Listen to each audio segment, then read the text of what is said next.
Part 3. I will keep you, my dirty little secret.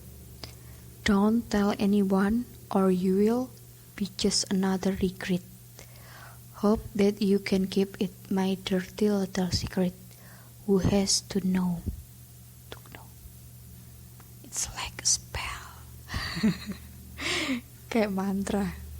Ya mungkin itu puisi yang dibuat sama penulisnya. Cool. I'm sorry, my English is so bad. Saya mulai ceritanya. Malam itu setelah anak-anak pergi tidur dan dia punya sedikit waktu untuk berpikir, Jana mengulang percakapannya dengan Papi tadi pagi, terutama tentang menemukan figur laki-laki untuk Erga dan Raka. Akhir-akhir ini dia memang sudah memiliki percakapan ini dengan dirinya sendiri. Apakah dia telah melakukan hal yang benar dengan menyembunyikan Raka dan Erga dari Ben? God, dia masih tidak percaya bahwa dia bilang sudah menggugurkan bayi mereka di email terakhirnya kepada Ben. Maaf, motornya berisik sekali. Astaga. Saya ulangi. Dia masih tidak percaya bahwa dia bilang sudah menggugurkan bayi mereka di email terakhir kepada Ben. Entah apa yang Ben akan lakukan kalau dia sampai tahu Jana sudah membohonginya. Bayangan Ben mengulitinya sebelum membakarnya hidup-hidup terlintas di kepalanya. Mungkin memang tiba saatnya untuk mulai dating lagi. Meskipun prospek itu membuatnya panas dingin gak karuan, Ben adalah pacar pertama dan terakhirnya.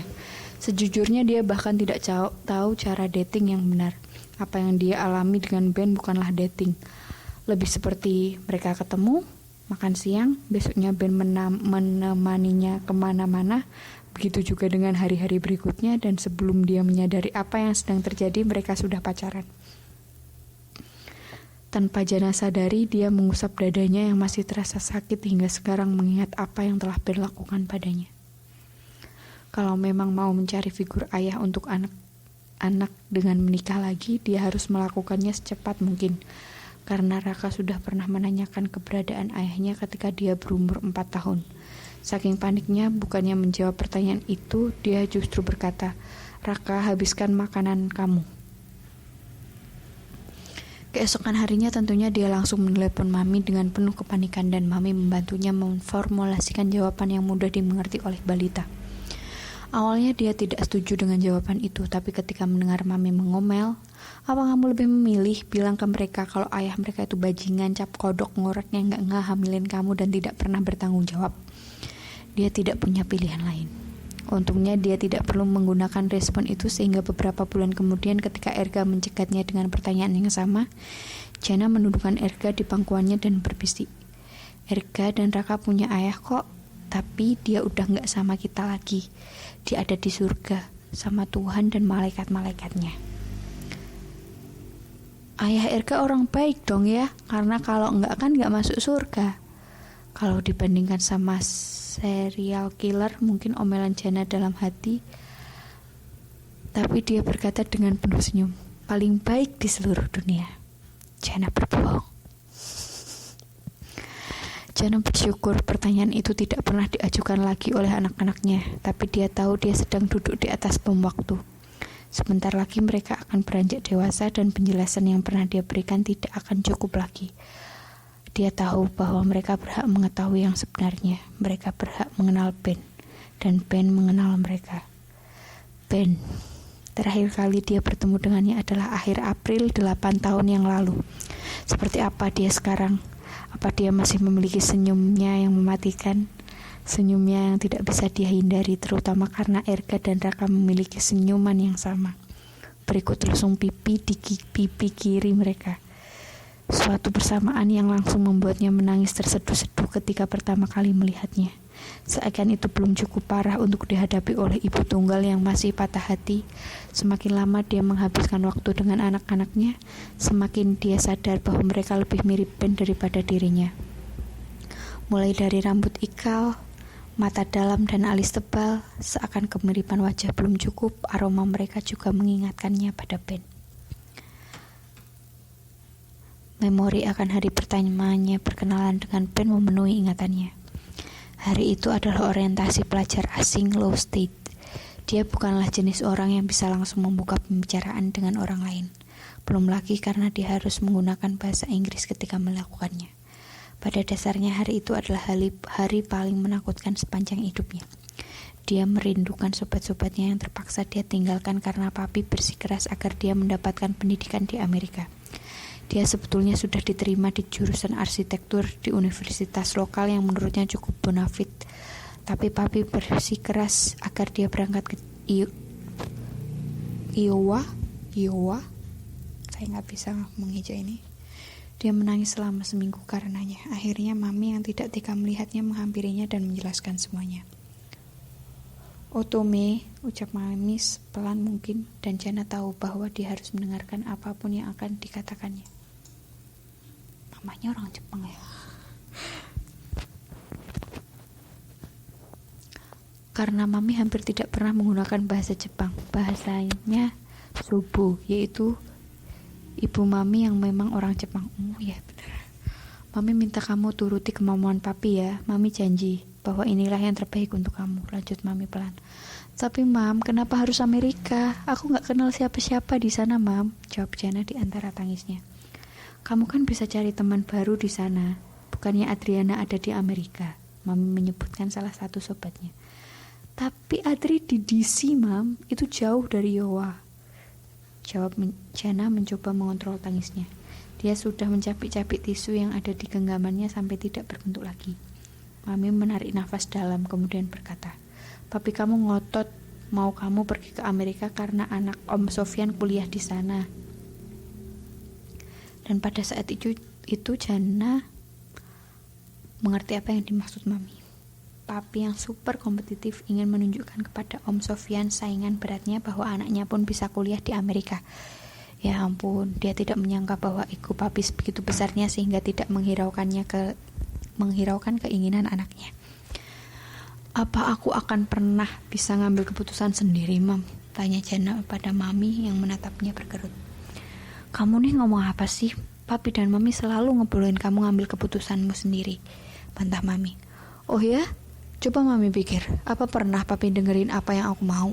Tantang Jana. Untuk beberapa detik mami hanya bisa terdiam, tapi beliau dibesarkan dengan budaya Jepang yang keras, di mana seorang perempuan tidak bisa menentang kata-kata kepala keluarga. Mami bangkit dari sisi Jana dan berjalan menuju pintu. Kamu sekarang mungkin gak ngerti kenapa papi kamu mau kamu pergi ke Amerika, tapi nanti waktu kamu lulus dan kerja untuk papi, kamu akan mengerti. Dan hanya dengan kata itu mami meninggalkan Jana sendiri di kamarnya menangisi nasibnya. Sebulan kemudian Jana menemukan dirinya di sebuah ruang pertemuan besar di kampus Iowa State. Dia berpapasan dengan beberapa bule yang sepertinya sedang berbicara dalam bahasa Jerman.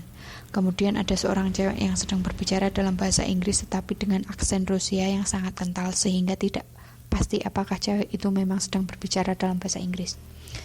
Hey, you look lost. Can I help you with anything? Jana menoleh kepada cewek yang baru berbicara padanya dan harus menunduk karena cewek itu ternyata jauh lebih pendek darinya. Jana yakin tinggi cewek itu bahkan tidak mencapai 150 cm. Cewek itu mengenakan kacamata minus yang cukup tebal sambil menggenggam satu papan dengan beberapa kertas yang dijepit di atasnya. Jana melirik stiker ditempelkan pada dada kirinya yang bertuliskan Sabrina. I'm Sabrina by the way, ucap cewek itu sambil menunjuk stikernya. What's your name? I'm Jana Otomo, jawab Jana dengan gugup. Jane? Kata Sabrina dengan nada tidak pasti.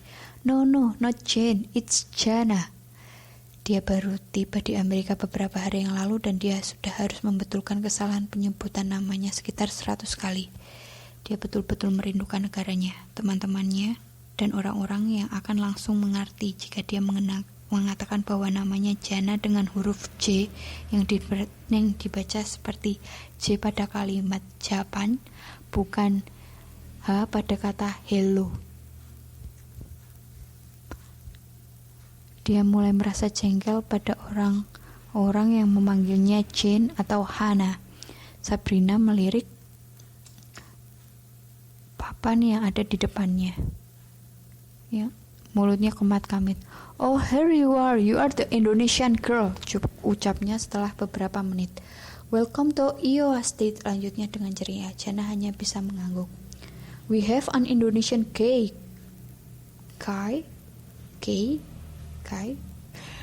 We have an Indonesian Kai. I'm sorry, I don't know. Kai. Right? Kai. We have an Indonesian Kai who volunteers to help. Let me see. He was here a second ago.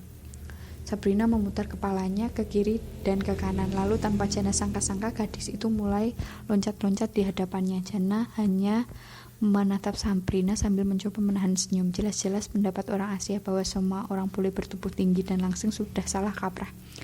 Dia berusaha untuk tidak menutup telinganya ketika Sabrina berteriak keras, Ben, come here, I need you. Beberapa detik kemudian dia mendengar suara laki-laki di belakangnya berkata, God, stop waving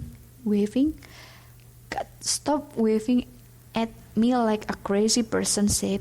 We're in civilization, for Christ's sake. I don't know what I mean actually. Jana memutar seluruh tubuhnya untuk bisa melihat cowok yang berdiri di belakangnya dan matanya jatuh pada dadanya. Dia harus mundur selangkah untuk bisa melihat wajahnya karena cowok itu tinggi sekali, dan ketika matanya akhirnya bisa menatap wajah cowok itu, Jana hanya bisa menganga. Holy Mother of Jesus. Ini adalah cowok Indonesia paling ganteng yang pernah dia lihat dengan mata kepala sendiri sepanjang hidupnya. Koreksi, ini adalah cowok paling ganteng yang pernah dia lihat sepanjang hidupnya. Titik. Cowok itu sedang tersenyum dan Jana bisa melihat lesung pipi pada pipi kirinya. Anehnya, lesung pipi itu tidak membuatnya kelihatan seperti banci, justru membuatnya lebih maskulin. Sejak kapan cowok berlesung pipi kayak banci? Oh my god, that's cute. Ben, meet Jana, she's from Indonesia too, ucap Sabrina tanpa menghiraukan nada sinis Ben beberapa saat lalu. Dengan bangganya memperkenalkan Jana. Ben mengalihkan perhatiannya ke Jana dan berkata, halo, dengan ramah. Dia lalu menyodorkan tangannya. Halo, balas Jana yang otomatis meraih tangan itu, dan sumpah mati dia merasakan aliran listrik ketika telapak tangan mereka bersentuhan. Rasanya aman dan nyaman langsung menyelimutinya. Sesuatu yang sangat jarang terjadi mengingat dia tidak pernah merasa cukup nyaman dengan kaum cowok sampai bisa menjalin hubungan dengan mereka. Jangankan menjalin hubungan, berteman dengan mereka saja dia tidak berani. Oleh karena itu dia langsung tahu bahwa Ben adalah boyfriend material. Menurut Dara, salah satu sobatnya yang jauh lebih berpengalaman dengan hal-hal yang berhubungan dengan cowok, hanya ada 3 jenis cowok di muka bumi. Pertama, cowok yang hanya bisa jadi teman karena meskipun mereka bisa membuat kita ngerasa nyaman, bayangan mencium mereka membuat kita menggelengkan kepala kuat-kuat. Kedua, cowok yang cuma bagus untuk dilihatin karena selain tubuh dan wajah tidak ada lagi yang menarik tentang mereka. Ketiga, cowok yang merupakan boyfriend material. Mereka bukan saja ganteng, gak ketolongan, tapi juga membuat kita merasa nyaman dan dengan mereka. Dan Ben is definitely boyfriend material.